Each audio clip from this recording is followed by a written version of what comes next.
Hi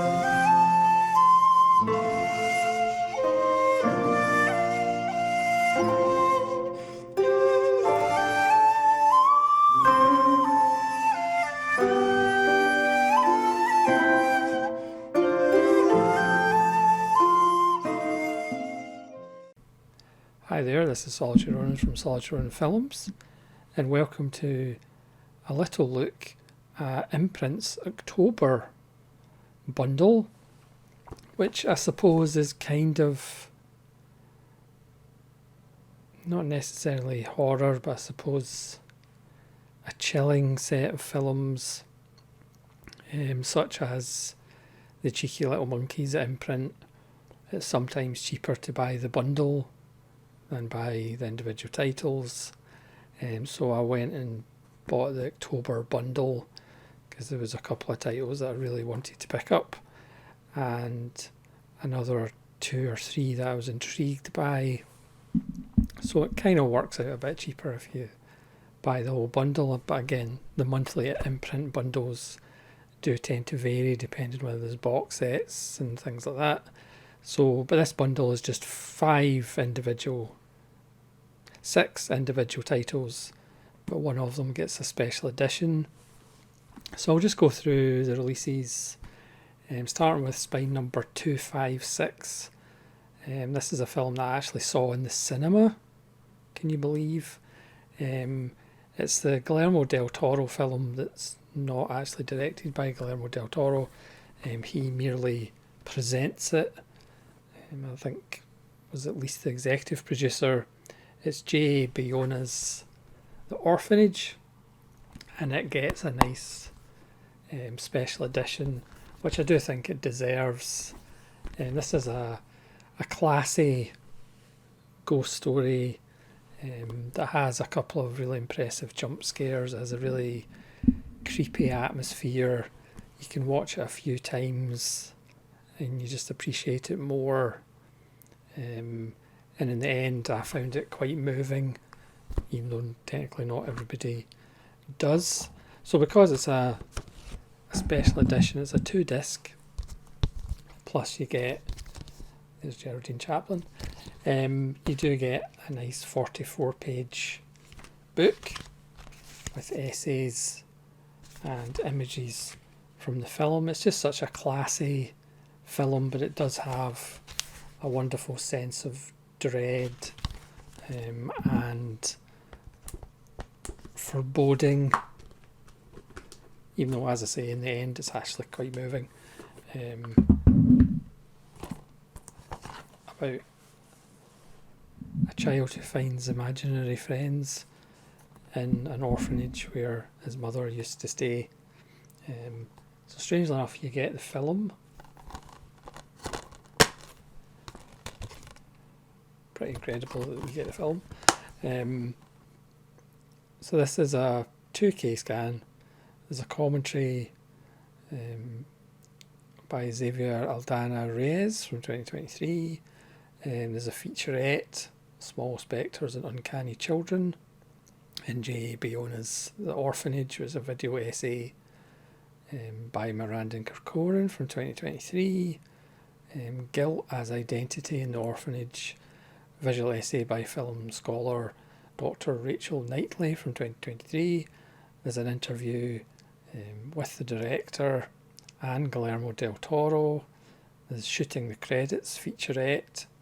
There's deleted scenes, storyboard comparisons, and both the US and international trailers and teasers. And then in the second disc, there's even more special features. Looking forward to digging into this. So there's featurettes, When Laura Grew Up, Constructing the Orphanage, Thomas's Secret Room, The Filmmakers, that's 5 featurettes, Horror in the Unknown, The Makeup Effects, Rehearsal Studio, Cast Auditions, and Table Read, which I'm never really a fan of, The Making of the Orphanage, The Set of the Orphanage, The Sound of the Orphanage, Animatics, Lighting the Darkness, Roger Princep, The Casting, Projections, and there's a Q&A with the director. So lots of fun extras. And obviously this was the release that I really wanted to pick up because I'm a big fan of this film and I don't think it gets talked enough as far as how to set mood and atmosphere really well, and this film does that. And again, it's just classy, but it still has some good old scares in it. Now 257 is a number of these films I wasn't really aware of. This is Wind Chill with Emily Blunt, directed by Gregory Jacobs, from 2007. This is about a couple of college students who are on a very wintry road and their car breaks down. The temperature's dropping, but that's the least of their problems. Apparently there are worse things than dying, according to Wind Chill.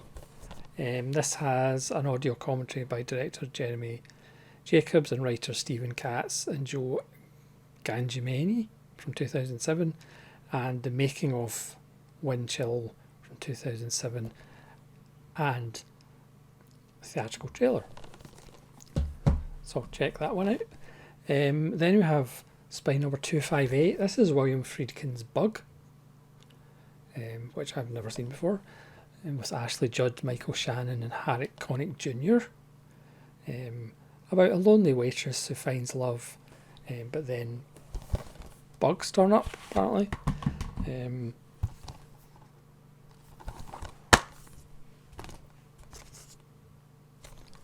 So again, this is from 2006, I believe. 2006. This has a 1080 presentation, a commentary by William Friedkin, who's always entertaining, a commentary by Troy Howarth and Tony Strauss from 2023, a discussion with William Friedkin and Bug, an introduction, a featurette, and the trailer. So I'll check a William Friedkin film out. What's the worst thing that could happen? And then number 259 is The Skeleton Key. This stars Kate Hudson, Gina Rowlands, Peter Sarsgaard and John Hurt. And this was directed by Ian Softley. This is set in Louisiana.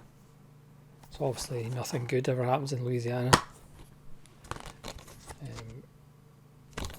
Kate Hudson's always worth a watch, and you can never have enough John Hurt. This is a 1080 presentation. This has got a commentary by the director Ian Softley. It's got a commentary by Alexandra Heller Nicholas, who's always entertaining. Unlocking the Skeleton Key, interview with author Dr. Michael J. Coven from 2023. The swamps are full of corpses, the symbolic Southern Gothic of the Skeleton Key, video essay by film scholar Kelly Robinson from 2023. Deleted scenes with optional audio commentary by director Ian Softley. And there is 10 featurettes. Behind the Locked Door, Making the Skeleton Key, Exploring Voodoo, Hoodoo, Blues in the Bayou, Plantation Life, Casting the Skeleton Key, A House Called Felicity, Recipe and Ritual, Making the Perfect Gumbo, Kate Hudson's Spooky Ghost Story, John Hurt's Story, and Gina's Love Spell, and the theatrical trailer. So that sounds like a lot of fun. 259. 260 was one of the films I wanted to pick up because it sounds somewhat up my alley. This is The Mad Room, which does have a wonderful cover. Spine 260, and this is Stella Stevens and Shelley Winters. You can't go wrong with Stella Stevens and Shelley Winters, can you? This is from 1969. It's just, there's no extras. This is about a woman who's staying at a boarding house, and she wants to marry the son of the woman who runs the boarding house, but her brother and sister are just about to be let out of the mental institute they were put in for killing their mother. So that sounds wonderful. It's 1969 and it's called The Mad Room, and it's Shelley Winters and Stella Stevens. And another one that I wanted to pick up specifically Night of the Eagle with Peter Wyngarde. This is 261, and this is from 1962. And this is a wonderful little film about occult stuff going on at university. Obviously the American cut is Burn Witch Burn. So this, along with The Mad Room and The Orphanage, were the three titles that I really wanted to pick up. This is a 1080 presentation for a 2K scan. Commentary by Richard Matheson, who wrote it. Commentary by Flipside founders, that's BFI Flipside founders, Vic Pratt and William Fowler from 2023. There's a commentary by film historian Scott Harrison from 2023. There's an interview with Peter Wyngarde. That should be fun. The Devil in Music, an interview with author David Huckvale from 2023. David Huckvale's always fantastic. And there's a video essay by film scholar Rachel Knightley from 2023. There is I Do Believe the Evil Eye of Sidney Hayers, video essay from film historian Howard S. Berger from 2023. Sidney Hayers directed the film, of course. There's an opening title sequence from the UK version of the film and theatrical trailers for both versions of the film. So perhaps not wildly overt screaming horror and terror for October, but certainly a bunch of films that perhaps will put a chill down your spine and a lump in your throat. So thanks very much for watching. Please let me know if you've seen any of these films and what you think of them. If you have visited the Mad Room or spent the Night of the Eagle, or if you have a bug, or you suffer from wind chill, or if you've ever lived in an orphanage. So thanks very much for watching. This is Solitary Ronan from Solitary Ronan Films, saying farewell.